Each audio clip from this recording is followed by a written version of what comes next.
Hi, my name is Dan, and I'm here today with Armen Stepanian, and he is the former mayor of Fremont. Not former, still. Still, that's right. No one has gotten that title since. Exactly. So you have never been unseated. Exactly. As the mayor, and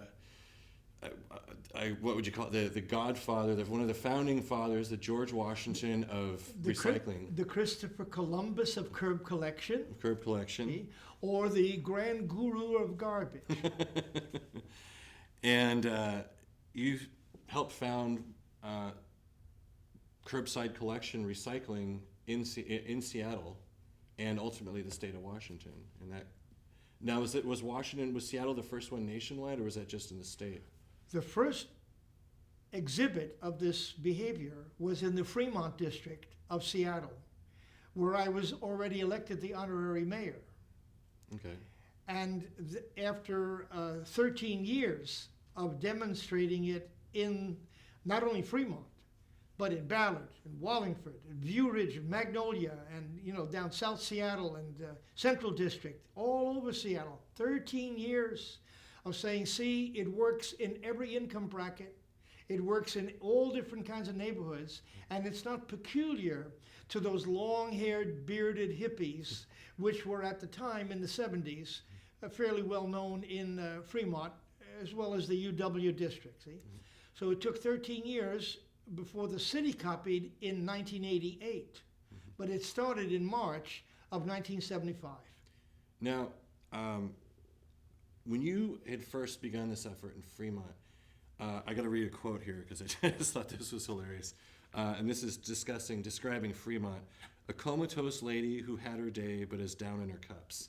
So Fremont in the early 70s was really in a bad way. Let me give you why I said that. Mm-hmm. You could buy a single-family house in Fremont in the early 70s for $14,000. Wow.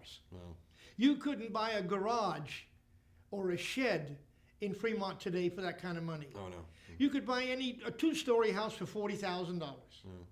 So of all the North End, it was the poorest. And then I discovered that the second highest infant mortality rate in the city of Seattle was in Fremont. Now, why would it be, with a predominantly white, almost exclusively 99% white population, why would young white women bearing children have the second highest mortality rate?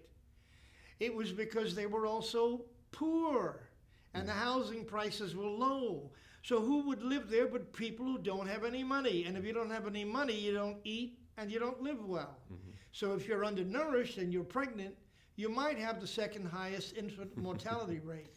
You had described some of the housing marketing tactics where people would advertise homes for sale as near Ballard or outer Wallingford. Yeah. Apartment for rent or whatever, a home for sale. Mm-hmm. Did they give the real address? Some of them wouldn't even do that. Mm-hmm. They would just say, call this number, it's in outer Wallingford or near Ballard or something. Across from Queen Anne. Across from Queen Anne, yes, that was quite common. And so, as a result of your cleanup efforts, and you also founded the parade, the Fremont Fair. I didn't found the parade. Okay. Yeah. I don't want to be blamed for that nude. The bicycling exhibition of nudity. But the Fremont Fair, that's what I meant to say. Yes, the Fremont Fair and the Fremont Food and Clothing Bank and the Fremont Public Association, which is a neighborhood group under which these all sprang, and the free legal aid on Wednesday nights, mm-hmm. and the decompression, you might say, of the veterans coming back from Vietnam, mm-hmm. and just all kinds of socially, and what was it, weatherization? That was another program. Mm-hmm. And all of these were offshoots of the local community council, mm-hmm. the Fremont Public Association, which now, when we started it had an annual budget of $16,000. Mm-hmm.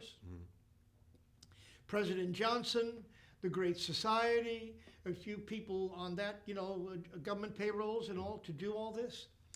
Now it has evolved into Solid Ground, a very well-known big, same group, Solid Ground, offering, for example, telephone cards to the homeless so that they could call and find a job. Right. You know, and housing for people who have no place, displaced, or aliens waiting for their green cards, all that. Their budget, they're on 45th Street in Wallingford. Their budget is 17 million. No, they told me the other day it's like $20 million a year, and we started with 16,000. Yeah, that's amazing. So as a community activist, and I also went into the recycling because of the energy that's in the material, and the gas lines around the gas stations, and the signs out of gas, and that whole thing with the 6-day war between Israel and about 5 countries. And America came to the aid of Israel in that crisis. And so then OPEC, which is basically the other countries, they said, oh, well, 19 cents a gallon is going to be a memory for you guys. Right. 19 cents a gallon gasoline. And $18 or $20 a barrel for oil, likewise. Right. And now you see we're at $100 or so for a barrel of oil, and at $3 and odd for the gasoline. So OPEC only used the friendship of America with Israel as an excuse. So apparently 38, 90, 40 years later, they don't need that excuse anymore. No. Once they smelled that money and realized how dependent we were. So when people say, whatever brought you into recycling, the first thing I say is, well, it wasn't the money. If there was any money in all this newspapers and bottles and cans and stuff, I wouldn't be the first one to say, please, put it in front of the house. We'll come and it would have already been done. Right. But the energy value in the material is connected, in my mind, to the body bags that are coming back from Iraq, already have come back, about 4,000 some odd from Iraq. And now in Afghanistan, we're at about 3,000, I understand, or getting close to it. And there's like no end in sight. Right. I mean, 12 years, 10 years in Iraq, what gives with that? Right. What's the definition of victory? Well, the Army Chief of Staff and all these senators, they don't seem to be able to say to the ordinary people, when we reach this mark, we're going to get out. They don't do that. But I've invented a standard that says, when we send them a loud, clear message, every window in every house in the United States is now double pane. Every home is now insulated, not just one wall. And the floor beneath the kitchen and the floor above the kitchen. I mean, really, really. And we've got electric cars not as an exception to the rule, but as the majority. So the message we're sending you guys is, we don't need you as much as you think we do. Right. And the energy in the recycling is the same thing. We may still buy your oil, certainly. I mean, I don't think I'll live to see without that. But we don't need you enough to have us send our people over there vertically and come back horizontally or bent. I've been in touch with the EPA, and I was asking, I called any number of people, I said, where would I find the total amount of energy that's in the newspaper, the junk mail, the cardboard, the bottles, the 2 kinds of cans, tin, aluminum, and the plastic bottles? Has anybody calculated that if a family in 1 month does all of that, do they save a quart of oil or a gill? You ever Never heard that gill? measurement. Yeah, I think there are 3 gills or something, and 2 gills in a pint, whatever. A glass of oil, a gallon. Some way in which we can use ordinary people's language when they say, well, why am I doing this? Or they tell their children, it'd be good if you did this. I say, well, because every month we save a half a gallon of this or a pint of that or a glass of that. I don't care if it's a thimble.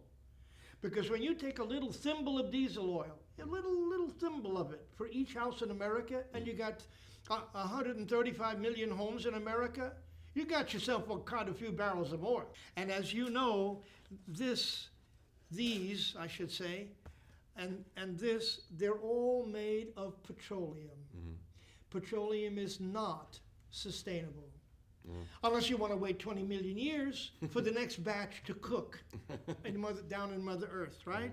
So the theory is We may run out of coal in 250 years or 500, it doesn't matter. We may run out of petroleum in 200 years. So should we wait until the year 199 before we turn? And I'm saying, no, let's get going now. We've got to keep the idea of recycling alive, but eliminate this huge imbalance between what it takes, not only in money, but more importantly, what are we doing it for? For oil. Why spend 5 to save 4? Right. That's dumb and it's dangerous. And unless we have people who vote, who are willing to say to the county commissioners or any mayor or anybody running for office, if you keep this up, we will not vote for you. See? Right. And so there's an amount of money that needs to be collected to match the money the other guys are going to spend to keep everything nice just the way it is. Thank you very much.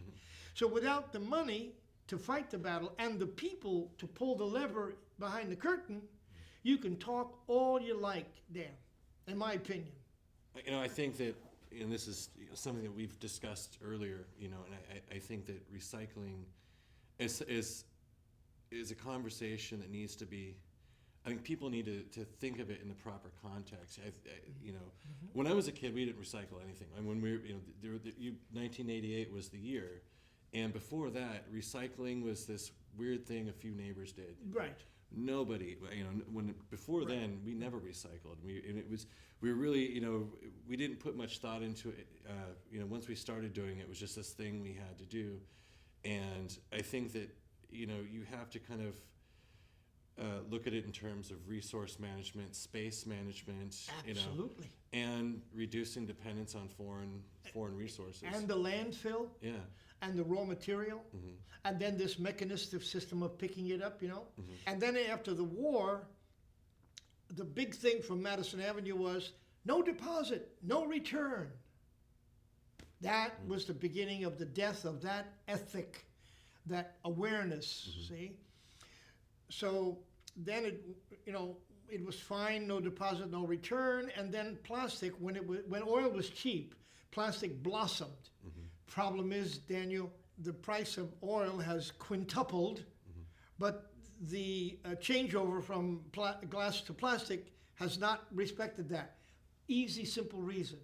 Whatever it costs me now, way higher than 35 years ago, I don't care, because I'm going to add it to the price, and you'll buy this ice cream at $4.39 or at $4.25 or $4.80. You know, they don't care. And to make a law that sends them back to glass, oh boy, watch the lobby people go crazy on that. That's why I'm saying to you, I agree with you, that first the awareness level has to come up. Then the awareness level says, I don't care how much money you spend on me, you can't fool me, because I know what really is going on. This army of people who are now aware, and I want to touch base on your awareness point, this army is what needs to walk into the supermarket and say, like I researched this the other day, I asked the lady in the checkout counter, what aisle is the applesauce? So I said, aisle 4. So I look and there's applesauce, 2 kinds. The jars are looking identical, and one is the label of the supermarket, applesauce under its own label, and the same applesauce, looks like it to me, is in a glass jar. Now Mott's, M-O-T-T-S, is the applesauce company, and the other one is the supermarket I was standing in front of, in. So I look at that and I say, well, the glass jar that the supermarket put the applesauce in on its own, that is recyclable. But the plastic jar, about this size, of Mott's, the neck is not smaller than the body, so it's not. Now how would you change that? Well, if one person calls Mott's and says, you know, I'm not going to buy your, they'll say, that's okay, it's your privilege, free country, thank you for calling, goodbye, have a good day. They don't care at all.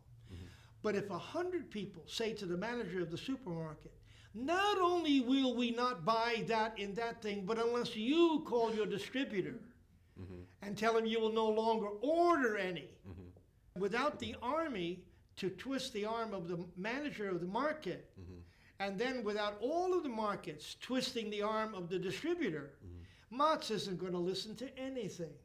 So once again, I want to emphasize to you that unless there's a large group of people that appear to agree with the logic I'm showing today, and then they're shown how to act, where to call, whatever to, phone call, email, whatever, the system will not change because the money is in the old way.